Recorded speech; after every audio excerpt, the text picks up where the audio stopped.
સુરત શહેર એસઓજી પોલીસે ડિંડોલી વિસ્તારમાંથી ચાલતા આંતરરાષ્ટ્રીય સાયબર ફ્રોડ અને હવાલા રેકેટને ઝડપી પાડવામાં મોટી સફળતા મળી છે। તપાસમાં ખુલાસો થયો છે કે ડિંડોલીના ગ્રીન વેલી કોમ્પ્લેક્સમાં શ્રીકૃષ્ણ પેકર્સ એન્ડ મૂવર્સની દુકાનની આડમાં મુખ્ય આરોપી પ્રતિક વસાવા કૌભાંડ ચલાવતો હતો। પ્રતિકે દુબઈના કુખ્યાત બિગ બ્રો સાથે મળીને આ નેટવર્ક ઊભું કર્યું હતું। પોલીસ તપાસમાં સામે આવ્યું છે કે પ્રતિકે માત્ર એક મહિનામાં ક્રિપ્ટોકરન્સી ખરીદવા માટે સલીમ આરટીઓને 1 કરોડ રૂપિયા આપ્યા હતા। કૌભાંડ 200 કરોડ રૂપિયાને પાર કરી જાય તેવી શક્યતા છે।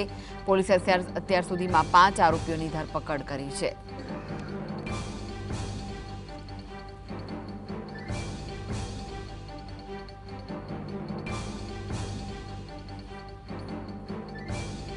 તો પોલીસે અત્યાર સુધીમાં 5 આરોપીઓની ધરપકડ કરી છે। આ સમગ્ર મામલે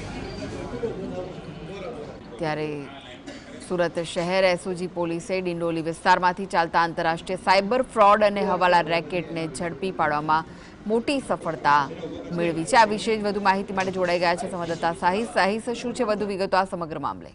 બિલકુલ, તે 2 દિવસ અગાઉ 5 આરોપીઓને એસઓજી પોલીસ દ્વારા ધરપકડ કરવામાં આવી હતી અને મુખ્ય આરોપી પ્રતિક વસાવાએ માત્ર 1 મહિનામાં યુએસડીટી ખરીદવા સલીમ આરટીઓને 1 કરોડ રૂપિયા આપ્યા હતા। કૌભાંડમાં 200 કરોડને પાર જાય તેવી શક્યતા જોવા મળી રહી છે। પોલીસે બેંક ડેટા અર્થે તપાસ કેન્દ્રિત શરૂ કરવામાં આવી હતી।